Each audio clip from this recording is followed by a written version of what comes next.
Hola, soy Luis Benavente, bienvenidos a Vox Populi al Día, Empresa y Política, tu nuevo espacio en los medios. Un espacio dedicado, producido por Vox Populi Consultoría para promover la actividad productiva, la actividad empresarial, de la mano de una política transparente y una acción de gobierno competitiva. Nuevamente, bienvenidos a Vox Populi al Día. Comenzamos, como siempre, nuestro programa con la sección de infografías y números. Y aunque es reiterativo, pues seguiré repitiéndolo. Una infografía vale más que 2.000 palabras. Vean, por el mismo precio. Dicen que una imagen vale más que 1.000 palabras, un número vale más que 1.000 palabras, por lo tanto una infografía, que es imagen y número, vale más que 2.000 palabras. Vamos con nuestra primera infografía. Vamos a hablar del tema de inversión. En estos días ha habido noticias de que la inversión privada ha caído en el Perú. ¿Qué está pasando con el tema de inversión? Es un tema fundamental relacionado al empleo, al crecimiento económico, a la estabilidad jurídica, económica, etc. Veamos primero qué está pasando con la inversión extranjera. A ver, en este programa hemos hablado muchas veces sobre el tema de la inversión china, el capitalismo chino, un tema que no preocupa a unos, preocupa mucho a otros, en fin. Sin embargo, en este ranking de inversión extranjera por país, inversión extranjera directa por país, vemos que China está en el octavo lugar con 1.108 millones de dólares de inversión el año pasado. Tal vez un poco más del 4% de la inversión de los 10 países que más inversión tienen en el Perú.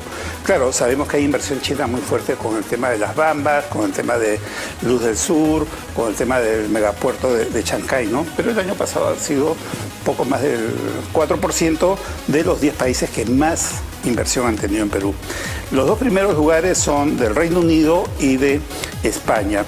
El Reino Unido con 5.500 millones de dólares, voy a redondear, y España con 5.200 millones de dólares.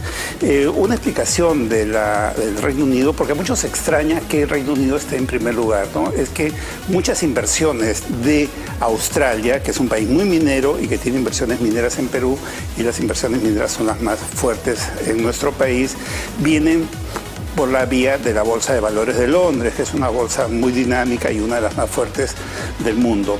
Luego viene claro, y eso explica, como decía, que sea tan fuerte la inversión del Reino Unido. Luego viene España con 5.200 millones de dólares. Como sabemos, hay empresas muy emblemáticas en Perú desde el inicio de esta etapa privatizadora que comienza a inicios de la década de los años 90, ya hace 30 años, con Telefónica, que compró Entel y Compañía Peruana de Teléfonos, un paquete de acciones muy, muy grande, con lo cual se dio esa primera gran privatización. Luego vemos bancos españoles, constructoras españoles, empresas españoles de distintos sectores. La inversión chilena está en tercer lugar, encima de la inversión de los Estados Unidos en Perú, con 3.583 millones de dólares. Igual también vemos casos muy emblemáticos de empresas chilenas en Perú, ¿no? Sobre todo cuando vemos empresas vinculadas a consumo masivo, que tienen una relación muy directa con el consumidor final, como farmacias, supermercados, tiendas por departamento, etc. Luego viene la inversión de Países Bajos, Colombia, Brasil, China, Canadá y Panamá. La siguiente infografía nos muestra la inversión extranjera por sector. Obviamente es la minería la que está en primer lugar con prácticamente 7.000 millones de dólares. Sigue el rubro de finanzas con 6.600 millones de dólares. Comunicaciones, telecomunicaciones con 5.521 millones de dólares. Sabemos que el acceso a Internet ha crecido muchísimo después de la pandemia en el país, que está en 73% el promedio nacional, y que las zonas rurales, que tenían mucha desventaja en acceso a Internet, ya están en el 45%. Perú ha dado un buen salto en lo que es acceso al mundo de Internet en telecomunicaciones, energía, industria, y figuran en la infografía los otros sectores. La tercera infografía muestra la inversión privada. La inversión privada por año, desde el año 2016 hasta el año 2022. Vean que Hay una caída, obviamente, el año 2020 por efecto de la pandemia y hay una rápida recuperación. En muchos sectores de economía peruana se recuperan muy rápidamente después de la pandemia, el PBI, etcétera, ¿no? En distintos indicadores se nota esta recuperación. Y luego vemos la inversión privada en la siguiente infografía por trimestre. Y acá viene una primera señal de alerta. Vean, del primer semestre del 2021, ya con la recuperación del año más crítico de la pandemia, el 2020, al cuarto trimestre del 2022 hay un promedio muy estable de 27, 28, 29 mil millones de soles de inversión por trimestre, pero el primer trimestre de este año no llega a 25 mil millones de soles. Eso es una caída de más o menos el 15%, eso es una primera señal de alerta. Luego vamos a ver que la inversión pública también cae en este trimestre, y en este trimestre, que es el primero de este año, también cae el PBI, que viene cayendo desde inicios del año pasado, que tuvo un promedio de 2,8%, pero al inicio del año pasado fue 3,8%, luego eso fue cayendo y el primer trimestre de este año llega a menos 0,4%, el crecimiento es negativo, ¿no? Por estas cosas raras de los economistas, es un crecimiento negativo. Y también tenemos que ha salido la noticia que ha habido 2 a 3 puntos porcentuales de crecimiento de la pobreza, ¿no? Entonces, este primer trimestre no ha sido bueno para el país, se nota en el cuadro de inversión privada trimestral. Y el último cuadro muestra fotografía la inversión pública trimestral, donde también vemos la caída fuerte, ¿no? El último trimestre del año pasado, la inversión pública fue de 10.500 millones de soles y este primer trimestre no llegó a 4.000 millones de soles. Entonces es una situación bastante dramática, ¿no? Están coincidiendo todos los indicadores en este primer trimestre, luego que habíamos mostrado cómo del año 2020 al 2022 las exportaciones habían crecido un 50% a pesar del virus COVID, del virus Castillo y de todos los virus habidos y por haber, ¿no? Pero este primer trimestre es alarmante. Asumimos que buena parte de este efecto negativo del primer trimestre es por los desórdenes, por el caos, por la subversión, por el terrorismo, ¿no? Y una vez que se está conteniendo esto, esperamos una recuperación en los próximos trimestres para no tener que lamentar una etapa muy negativa en el futuro que afecte más el empleo y que podamos caer en recesión. Esa es la situación de la inversión en el Perú, en estos pincelazos grandes, a grandes rasgos que damos en esta sección. Y ahora pasamos a la siguiente sección, que es la entrevista de esta semana. Esta semana tenemos a un invitado especial que es nada menos que el alcalde de La Molina, Diego Uceda. Adelante, Diego, buenos días. Bienvenido a Vox Populi al Día, Empresa y Política. Bueno, feliz de estar contigo, Lucho. Muchas gracias por la invitación y encantado de responder a todas las interrogantes que se puedan hablar. Digo, hay un tema que se está mencionando desde hace muchos años, pero que en los últimos meses, desde que has entrado a la alcaldía en La Molina, se está mencionando más. Es el famoso túnel de La Molina. Claro, se asocia a La Molina porque La Molina está muy encerrada, tiene solamente 2 vías de ingreso y salida, ¿no? La entrada por la Ferrero, el cerro que hay ahí, y la entrada por Javier Prado con la avenida La Molina, más o menos, ¿no? Entonces, eso genera grandes congestiones en horario punta. Es muy difícil. Hace pocas semanas tenía que ir a un evento en La Molina, yo estaba en el centro de Lima y me demoré 2 horas en llegar, y mucha gente tenía esa situación. Claro, se asocia a La Molina el tema del túnel, pero sabemos que ese túnel finalmente será una vía expresa, emprenderá con una vía expresa que atravesará Santiago de Surco, San Borja, Surquillo, llegará a Miraflores, pero que tendrá un impacto en mucho más que esos 5 distritos. A ver, si yo estoy en Magdalena y tengo que ir a Magdalena desde La Molina, entonces ya pasaron 2 distritos más y creo que varios millones de limeños se van a beneficiar con esta obra. Por lo tanto, es un tema que tiene que ver directamente con las entradas y salidas de La Molina, pero creo que tiene que ver con el bienestar de todos los limeños que sufrimos mucho el tránsito. ¿Cómo va el tema del túnel? ¿En qué estado está este proyecto? Te agradezco profundamente la pregunta, porque esta obra es la obra emblemática por la que estoy yo sentado en el sillón municipal. tú lo sabías anteriormente y lo comento ahora públicamente, el año 2012 yo fui contratado por la empresa española constructora OHL y OHL Concesiones para ganar un concurso público y obtener lo que fue una licitación para hacer el túnel que se llamó desde un comienzo Túnel La Molina Miraflores. Esta obra la obtuvimos ganándole a dos empresas importantes, una de ellas fue ICSA, la otra OAS de Brasil, y conseguimos toda la permisología y desgraciadamente cuando se obtuvo los permisos ya el alcalde de aquella época no tuvo la voluntad política de ejecutar la obra porque tenía otras prioridades que yo entiendo perfectamente.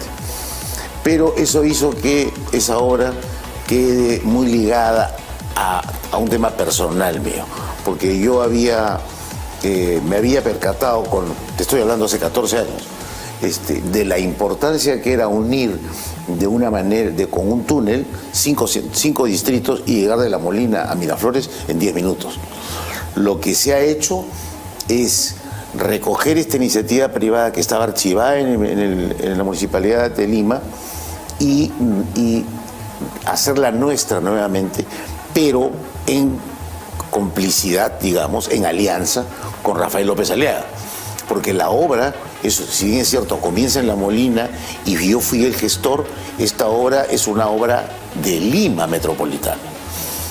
Y como tú bien lo has dicho, es una obra que se sumerge en Ferrero, va por debajo del Cerro Centinela, llega a lo que se llama la servidumbre, el sótano del Club Árabe Palestino, y va por debajo de la Avenida Primavera hasta la Vía Expresa de Miraflores. Tiene salidas en Caminos del Inca, en Velasco Astete, en otras áreas en Aviación y en República de Panamá. De tal manera que atraviesa 5 distritos, pero enlaza a casi 8 distritos, porque si hacemos también la autopista que va de La Molina a Cieneguilla, enlaza Cieneguilla, Pachacamac, Manchay, La Molina, los 5 distritos ya mencionados, y si tú quisieras llegar al aeropuerto, por ejemplo, te vas por la Vía Expresa y luego por toda la Costa Verde del aeropuerto. De tal manera que es una mega obra importantísima que sí haría de Lima el comienzo de una potencia mundial. Es una obra monumental que cuesta $700 millones.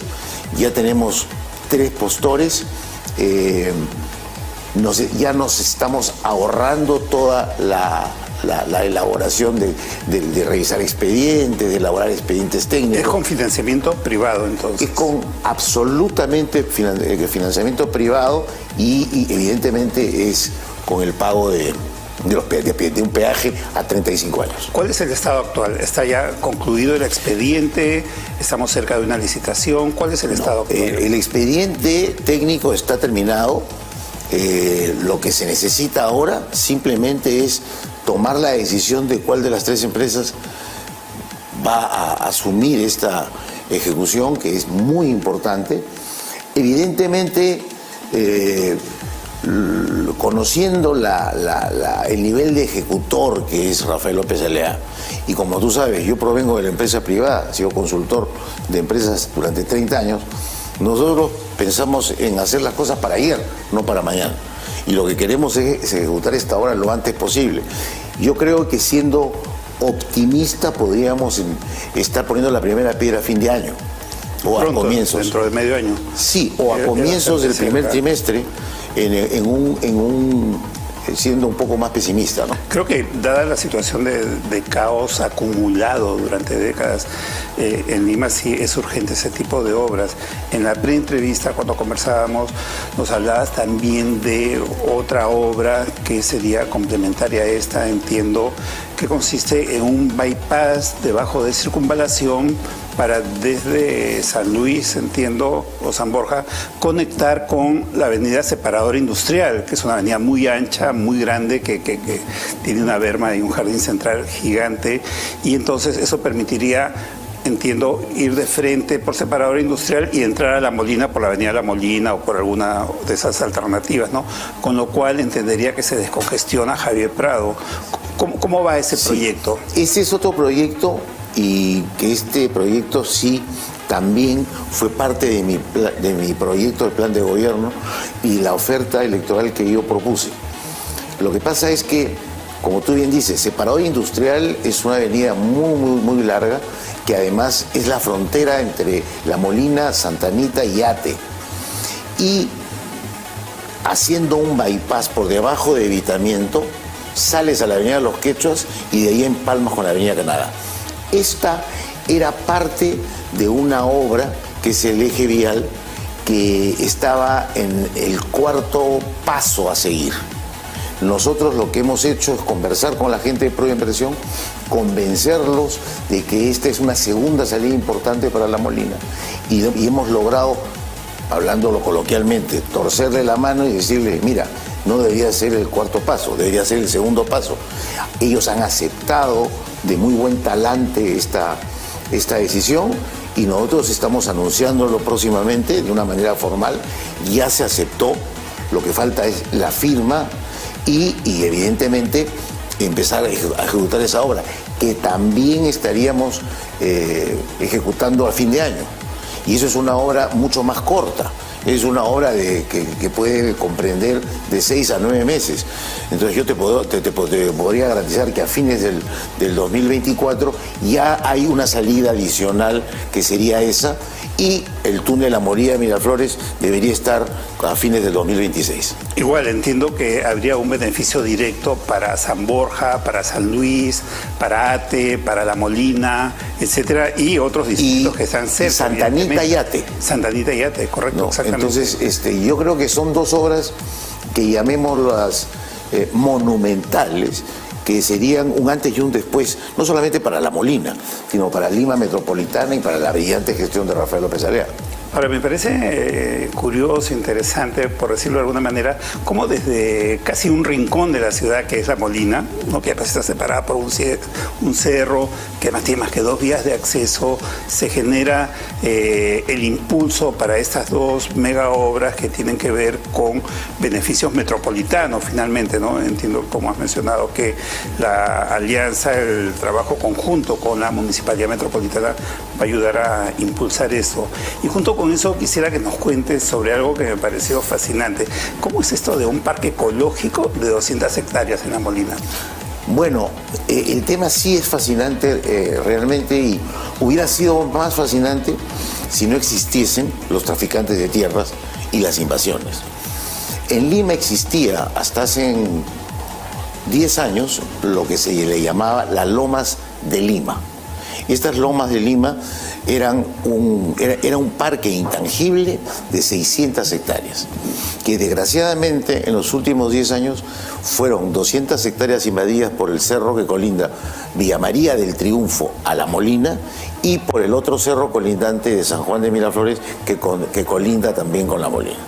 Sin embargo, La Molina sí ha conservado las 200 hectáreas de lo que llamamos el parque ecológico, y se hizo porque se construyó un pequeño muro, una pirca de piedras, para poder dividir y evitar el conflicto con los traficantes de tierras. No es como en algunos medios de comunicación le han llamado el muro de la vergüenza, o un muro que divide a blancos de no blancos, o de gente pobre, de gente rica. De ninguna manera. Yo he subido innumerable cantidad de veces a los límites, y hay gente que transita las 24 horas del día, y la gran mayoría de gente que pasa de trabajar de Villa María del Triunfo a La Molina, y en algunos casos de viceversa. Lo que estamos haciendo es un cerco vivo con más de 500 árboles donados por la Universidad Nacional Agraria de La Molina, y estas 200 hectáreas son las últimas 200 hectáreas que quedan en Lima realmente. Es el último pulmón verde.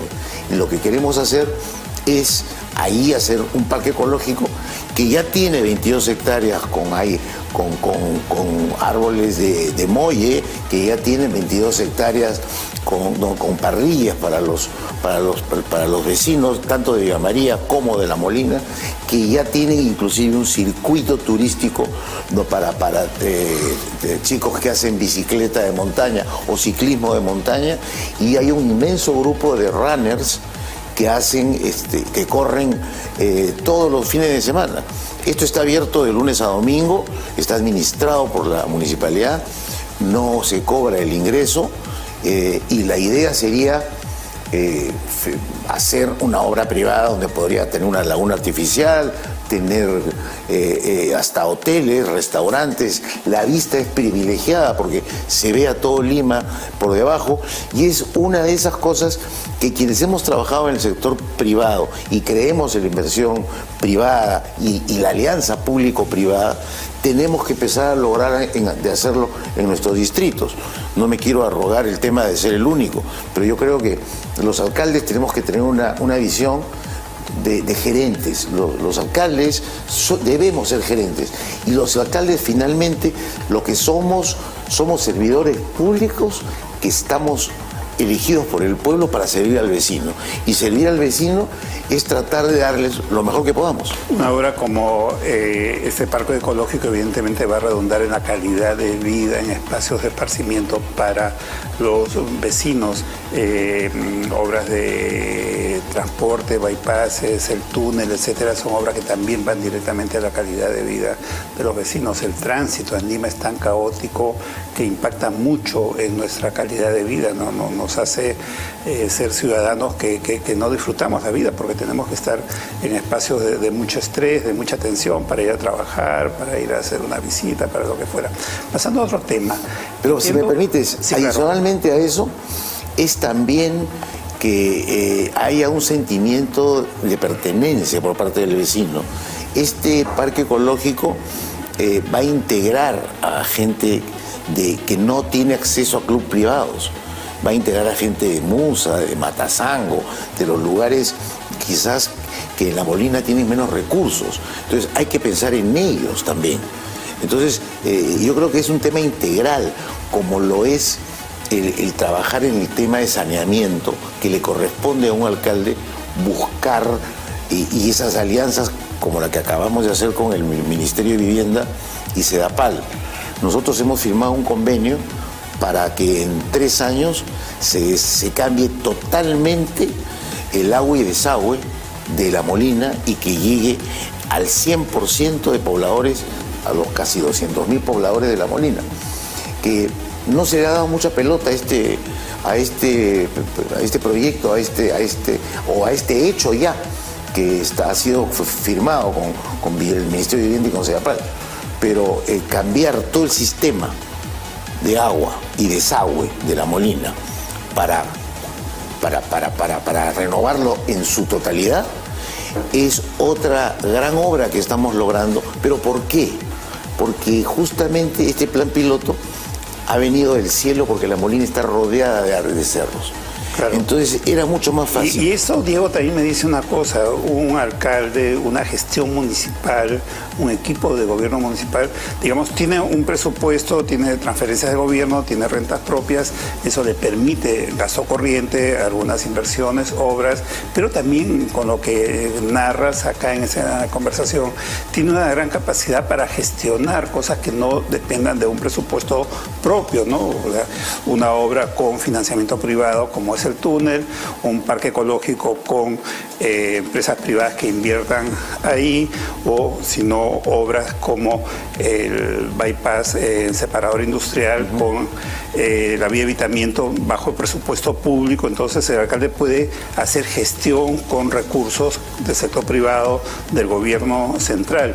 Y a propósito de recursos, entiendo que se ha detectado un rojo de 101 millones de soles que se ha encontrado en la municipalidad de la gestión anterior. ¿Cómo es esa situación y qué acciones va a tomar la municipalidad de La Molina? Bueno, lamentablemente, ante gestiones irresponsables, hemos encontrado esa cifra, 101 millones de soles, pero los alcaldes tenemos que ser imaginativos y tenemos que solucionar ante eventos como ese ver cómo nos recuperamos.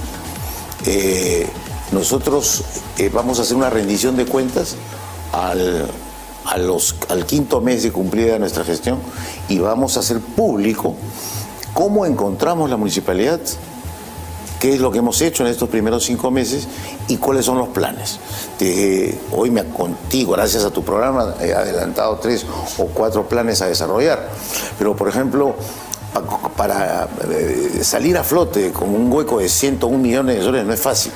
Pero, por ejemplo, hay que ser imaginativos. Estamos creando obras por impuestos prediales. Y en La Molina hay empresas privadas que están dispuestas a ayudarnos. Entonces, esa es una manera creativa de empezar a hacer obra a cuenta del impuesto predial. Otra obra imaginativa de hacer gestión es la creación de un patronato de La Molina, un patronato que cuide la ecología de La Molina, que me ayude a hacer obra. En La Molina tenemos empresas grandes como IBM, como Jardines de la Paz, como el Banco de Crédito, por decirte 3 empresas grandes. Entonces, ellos tienen que ser los grandes aliados para hacer alianzas público-privadas con la municipalidad y que saquemos adelante el distrito. En el RIMAC existe un patronato del cual yo tengo el orgullo de ser director fundador.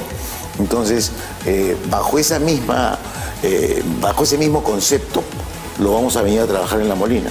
De tal manera que yo creo que yo soy un optimista, Lucho. Yo veo el vaso siempre medio lleno.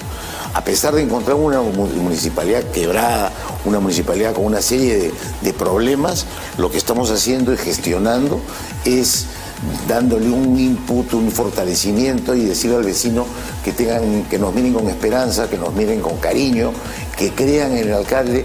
Y aquí no es solamente el alcalde. Yo lidero un equipo de gente de primera. Yo te he comentado que mi gerente general es un exministro de Vivienda, ha sido 4 años presidente de SEDAPAL, Francisco Dumler. Es un lujo tenerlo como parte del equipo. Y tengo un equipo de gente proba, honrada, sobre todo dispuesta a servir al distrito y no servirse del distrito. Diego, muchas gracias por tu presencia en Vox Populi al Día, Empresa y Política. Fue Diego Uceda, alcalde de La Molina, un alcalde muy dinámico que está haciendo mucha actividad en el distrito. Lo vemos en todas partes, posteando mucha información en las redes sociales sobre sus actividades. Agradecemos mucho tu presencia, Diego. Gracias, Lucho. Muy amable y hasta siempre. Soy Luis Benavente, volvemos con Vox Populi al Día, Empresa y Política. El bloque ahora es el de encuestas de Vox Populi, como hemos narrado en otras oportunidades. Desde que se fundó Vox Populi el año 2007, hace 16 años, hemos hecho muchísimas encuestas, estudios cuantitativos, estudios cualitativos, estudios de mercado. Nos dedicamos mucho a la actividad de investigación de mercado, opinión pública y estudios. Por cierto, hemos preparado esta encuesta, que es una encuesta profesional, es la ficha técnica. La primera infografía muestra el alcance de esta encuesta, una encuesta profesional hecha por la plataforma SurveyMonkey en Internet. En esta oportunidad habíamos comenzado la semana anterior sobre la aprobación del Ejecutivo, de los ministros, de la Presidenta de la República, etc. Ahora tenemos en la siguiente infografía la primera pregunta que mostramos el día de hoy en esta encuesta que estamos presentando por entregas en cada uno de estos programas. Es el nivel de confianza. Instituciones. Hemos separado las instituciones en ciertos grupos. El primer grupo es de instituciones constitucionales, ¿no? Luego vendrán organismos reguladores, organismos de servicio público, y con la confianza en el gobierno central, en el Ejecutivo. Entonces el tema lo separamos en 4 infografías, ¿no? En realidad eso corresponde a unas 50 preguntas, porque es una pregunta por cada institución. Y acá está el resultado comparativo. Vean, instituciones constitucionales, es sorprendente que las Fuerzas Armadas salen en primer lugar con 66%. Realmente inesperado. Una institución que permanentemente, por un sector de la prensa, por un sector político de izquierda, caviar, etcétera, es sistemáticamente golpeada, ofendida, criticada, ¿no? Si liberaron al Perú en algún momento, hace muchos años, en la residencia del embajador Aoki de Japón, del entonces embajador Aoki, pues hasta el día de hoy lo siguen criticando porque tuvieron que obviamente intervenir de manera armada para liberar ese espacio diplomático y a muchos rehenes que permanecían cautivos durante ya 4 meses. Bien, luego de toda esa sistemática, esos sistemáticos ataques a las Fuerzas Armadas, está en primer lugar con 66% de confianza. Es la institución que tiene más confianza según este estudio. Y en segundo lugar está el Ministerio Público, con 50 puntos porcentuales. Y obedece a una razón más o menos equivalente. El Ministerio Público, con la presidencia de la señora Benavides, de la doctora Benavides, ha tenido una acción fundamental. Tuvo el valor, el coraje de investigar al entonces presidente Pedro Castillo por actos de corrupción y organizó carpetas fiscales que tendrán que seguir su curso. Ya sabemos que hay hoy en día 18 colaboradores eficaces por estas redes de corrupción, de crimen organizado que presidía aparentemente el expresidente Castillo. Y eso fue obra de la señora Benavides, de la fiscal de la Nación. En una encuesta de Vox Populi de nuestra consultora en diciembre del año pasado, preguntamos cuál es la persona que ha destacado más en el año en el Perú. Y no poníamos una lista de nombres para sugerir al encuestado. Y podía ser hombre o mujer, preguntábamos por la persona, ¿no? Y en primer lugar estaba la señora Benavides, ¿no?, como la persona del año en el Perú. Entonces creo que hay un reconocimiento a su eficiencia profesional, a su ética, a su valentía y a que es objeto también de muchos ataques interesados. El Ministerio Público entonces tiene una fuerte aprobación por la gestión institucional, pero también de manera principal por la actuación de la fiscal de la Nación. En tercer lugar aparece el Tribunal Constitucional, que claro, en algún momento también respaldó al Congreso y, por cierto, avaló la destitución o la vacancia por incapacidad moral del presidente Pedro Castillo. Luego ha venido una etapa complicada para el Tribunal Constitucional, no sé si va a mantener este prestigio en el futuro. Y en cuarto lugar, la Policía Nacional. Pensemos que Ejército y Policía también fueron objeto de victimización con los hechos subversivos, los hechos terroristas que ocurrieron en enero, febrero, marzo de este año, donde estaban prácticamente amarrados de pies y manos, no podían actuar y eran víctimas de crímenes, de asesinatos que algunos sectores interesados llegaban a justificar en el Perú. Bueno, la Policía Nacional está en cuarto lugar. Luego viene la Defensoría del Pueblo. La Defensoría del Pueblo está con 28 puntos porcentuales, pero con más de 60 puntos de desaprobación, solo 28% de confianza y más o menos 60% de desconfianza. Igualmente las municipalidades, el Jurado Nacional de Elecciones, el Poder Judicial, el Congreso de la República y los gobiernos regionales tienen márgenes de 60 a 90% de desconfianza. Es bastante alto. Aquí hay que destacar la fuerte desconfianza en el Jurado Nacional de Elecciones. Cuando veamos a las instituciones de servicio público vamos a ver que la OMPE también tiene una fuerte desconfianza. Claro, si hablamos claro, el Jurado Nacional de Elecciones es presidido por un ex abogado de terroristas, el famoso señor Salas Arenas, de quien todo el mundo habla, por razones éticas, por razones políticas, no por razones jurídicas. Nunca debió ser presidente del Jurado Nacional de Elecciones bajo esa condición, bajo esas observaciones, ¿no? Sin embargo, prefirió hacerlo y luego hemos visto una serie de hechos irregulares, como permitir la inscripción de Perú Libre con una fórmula incompleta y con una candidata que no había cumplido con el requisito de la segunda vicepresidenta, con el requisito de haber renunciado al puesto que tenía en RENIEC, ¿no? Igualmente vimos que ha cometido una serie de cosas como impedir la postulación a Lima de Luis Molina, como impedir la postulación de Fernando Sillonis a la presidencia de la República y muchos hechos que no se explican. Los gobiernos regionales tienen más de 90% de desaprobación. La confianza en los gobiernos regionales llega solo al 3%. Yo creo que eso ya no soporta ningún comentario. Ya ese número, pues decía que vale más de 1000 palabras también.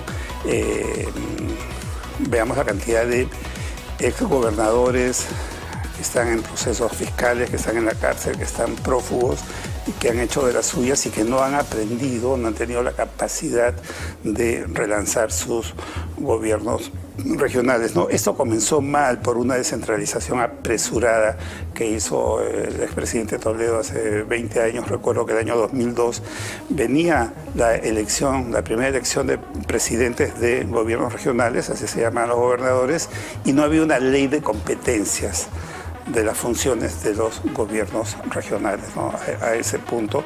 Y simplemente lo que se descentralizó fue la corrupción extrema y que ha sido algo fatal para el Perú, el Poder Judicial, las municipalidades, ¿no? Y la Defensoría del Pueblo, que ha tenido prestigio en otras épocas, ahora también está con más del 60% de desconfianza y evidentemente la Defensoría del Pueblo ha pasado por una etapa muy complicada bajo esta dirección interina, ha sido objeto de una nueva elección de presidente, de jefe de la Defensoría, que está bastante cuestionada con la participación de Fuerza Popular.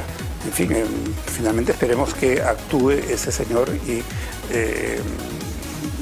esperamos entonces que no se compliquen más las cosas en la Defensoría. Esa es la situación de la confianza en las instituciones. Es fundamental la confianza en las instituciones. La confianza, de acuerdo con la sociología moderna, es parte del capital social de una sociedad. Sin confianza no podemos avanzar y en el Perú la confianza está totalmente resquebrajada. Y ahora pasamos a la siguiente sección de Voz Populi al día, Empresa y Política, Perspectivas Empresariales, en la sección a cargo de Manuel Romero Caro. Adelante, Manuel. Buenas tardes, bienvenidos a Perspectivas Empresariales. En esta semana, el primer punto que quisiera tocar está referido al hundimiento de la Panamericana Norte, originado por el túnel que se está haciendo para el megapuerto de Chancay. Después de las declaraciones iniciales han pasado más de 18 días y no sabemos nada de cómo van las investigaciones, cómo ha sido el problema y cuáles son las medidas para solucionarlo. Esto no tendría ninguna importancia si estuviéramos hablando de contratistas de países serios que hacen sus proyectos, sus obras con la técnica adecuada y generan beneficios. Sin embargo, este no es el caso de los contratistas chinos. Existen docenas de problemas en una infinidad de países sobre los contratistas chinos. Para escoger un tema, escoger algo más cercano a nosotros, que es en Ecuador, el mega proyecto hidroeléctrico Coca-Codo-Sinclair. Es el mayor proyecto de la inversión pública en la historia ecuatoriana y se aprobó a finales del gobierno de Correa. Era un proyecto en una zona muy cercana a un volcán en actividad y en un terreno que los geólogos mencionaron que era de actividad sísmica. Por eso se rechazó un proyecto en esa zona, pero cuando entró, Rafael Correa hizo oídos sordos a los consejos técnicos y le metió a todo tren a contratistas chinos para que pudieran desarrollar este megaproyecto eléctrico. ¿Qué es lo que sucedió? Número uno, todo el megaproyecto integral que fuera de la hidroeléctrica comprende también caminos, puentes, colegios, postas médicas, etcétera, ascendió a 19.000 millones de dólares.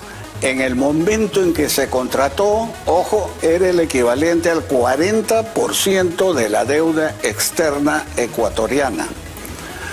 El proyecto se empezó sin tener estudios de preinversión completos y como sucede en estos casos, la inversión se disparó y la fecha de inicio de operaciones se postergó, inclusive más que la refinería de Talara. Entonces, acá han habido problemas de diferente índole. Inclusive los préstamos que fueron financiados por intermediarios financieros chinos, la mayor parte no se pagaban en dólares, sino, ojo, se pagaban en petróleo. Y podían llegar hasta el 80%, repito, hasta el 80% de los ingresos generados por la primera exportación ecuatoriana. Obviamente, esta situación se presta a una serie de suspicacias. Ya hay prácticamente la mayor parte de los altos ejecutivos que estuvieron vinculados a este proyecto ya están en la cárcel y la fiscal de la Nación ha pedido y ha anunciado que también el que está entrando en este proceso es el expresidente de Ecuador, el anterior al actual. Bien. 2 años después de inaugurada salieron cientos de fracciones de fisuras y una serie de problemas que han originado que el proyecto nunca haya podido llegar al 100% de la capacidad instalada, porque en la primera prueba que hicieron hubo un corte en todo el sistema eléctrico ecuatoriano. En fin, con este tipo de antecedentes, hay que el gobierno, las instituciones que supervisan la única obra, ojo, la única proyecto nuevo que han hecho los contratistas chinos es este puerto de megapuerto de Chancay. Y es la que estamos hablando, y que es un proyecto bueno, pero que ojalá no tenga las dificultades técnicas que tuvieron el caso que he mencionado. En segundo lugar, un tema vinculado a pero independiente, es el referido a que esta obra de Chancay se va a inaugurar, está supuesto a ser inaugurada en el próximo año. Cuando vienen los presidentes de la PEC y viene el presidente chino, se suponía que se iba a inaugurar esta obra y esperemos que así sea, pero esto va a poner 2.500 camiones adicionales. Ojo, 2.500 camiones adicionales y ya estamos tarde si es que la obra se va a inaugurar el próximo año. Por lo tanto, el empresario tiene que poner presión a este gobierno que no es proactivo, sino reactivo. Y tienen que construir una autopista que va desde Chancay hasta Lima o Pocusana para evitar que los 2.500 camiones pasen por el centro de Lima. Y el último punto está referido, ojo que esto es importante, en Chile acaban de aprobar una ley, todavía ni siquiera se ha aprobado, mediante la cual se aumentan las penas por los delitos económicos, se han creado nuevas figuras e inclusive, como entienden que ha habido abusos, se están recortando los plazos y se está aumentando la posibilidad que haya penas de cárcel. Los juristas, y ahí viene el tema, dicen que por precedentes legislativos hay la alta posibilidad de que este tipo de ley o una similar se apruebe en nuestro país. Así que hay que tener cuidado porque este incremento de las causas puede ser complicado en algunos casos. Bien, esto sería todo por esta semana y nos estaríamos viendo. Les deseo un buen fin de semana. Gracias, Manuel. Comenzamos ahora con nuestra sección columnas y columnistas. Les decía siempre que desde hace 4 años estamos con estas columnas, con informaciones en voxpopulialdia.com. Lee voxpopulialdia.com y ahí tendrás mucha información de nuestros columnistas, nuestras informaciones. Y en cada programa seleccionamos 3 columnas de las muchas que se publican en voxpopulialdia.com. Esa vez tenemos la columna de Javier Junceda, un columnista español, jurista y escritor académico de la Academia Española de Jurisprudencia. Su columna se llama Steve Jobs y la cosa pública. El artículo destaca las lecciones que se pueden aprender del enfoque de Steve Jobs, el exitoso empresario y visionario, y aplicar ese aprendizaje al ámbito de la gestión pública. El autor señala que aunque hay diferencias entre el mundo empresarial y la cosa pública, las fórmulas exitosas en un contexto pueden ser adaptadas en otros. Luego la columna de Rafael Aita. Él es licenciado en Administración de Empresas con experiencia en los sectores turismo y comercial. Su columna, Turismo Perú, cómo lograr equilibrio y sostenimiento. El artículo sostiene que el turismo es uno de los sectores más productivos a nivel mundial y los países trabajan para mejorar sus condiciones y capacidades como destinos turísticos. Y evidentemente el Perú tiene un potencial muy grande que se ha caído por efecto de la pandemia primero y por efecto del caos social después, y no ha logrado la recuperación que han tenido otros indicadores en distintos sectores. Y finalmente la selección de hoy con la columna de Luis profesor, doctor en comunicación social, docente e investigador de la Universidad Nacional de Quilmes, en Argentina. Este columnista argentino escribe sobre los algoritmos y los adultos mayores. Siempre anda escribiendo sobre temas de tecnología, comunicaciones y con un énfasis en aspectos sociales. El artículo aborda la falta de adaptación de la tecnología digital contemporánea a las necesidades de los adultos mayores. El autor señala que las empresas no se centran en este grupo demográfico como público objetivo. Esta deficiencia debe ser subsanada. Esa es la sección de columnas y columnistas, y como siempre les recomendamos que lean voxpopulialdia.com. Y nuestra última sección en Vox Populi al Día, Empresa y Política, es la sección de Agenda Vox Populi, donde tratamos temas relacionados a nuestra empresa consultora, Vox Populi Consultoría. En esta oportunidad vamos a insistir en el tema de compromiso. Cuando el compromiso es más que una promesa.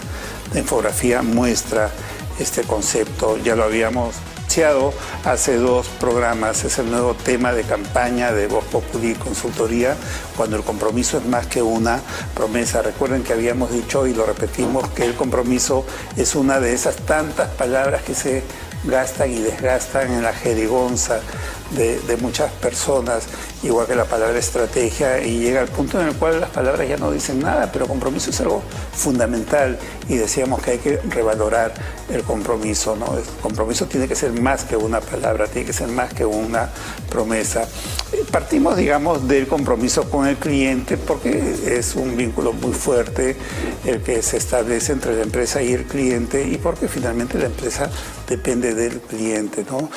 Hay verdadero compromiso cuando la empresa, cuando estamos dispuestos a sacrificar parte de nuestro tiempo, de nuestras utilidades, más allá de lo que es la relación contractual con un cliente, para su satisfacción, para su éxito, para su complacencia, para que pueda seguir adelante en ese camino que tiene para tener éxito. El compromiso es fundamental con el cliente, pero lo es también en muchos aspectos. El compromiso es algo fundamental con el país, con la sociedad, con la sostenibilidad, con el medio ambiente, con los colaboradores, ¿no? Creo que compromiso es una palabra a la cual hay que darle un mayor vigor cada día, y que sea sobre todo una palabra real.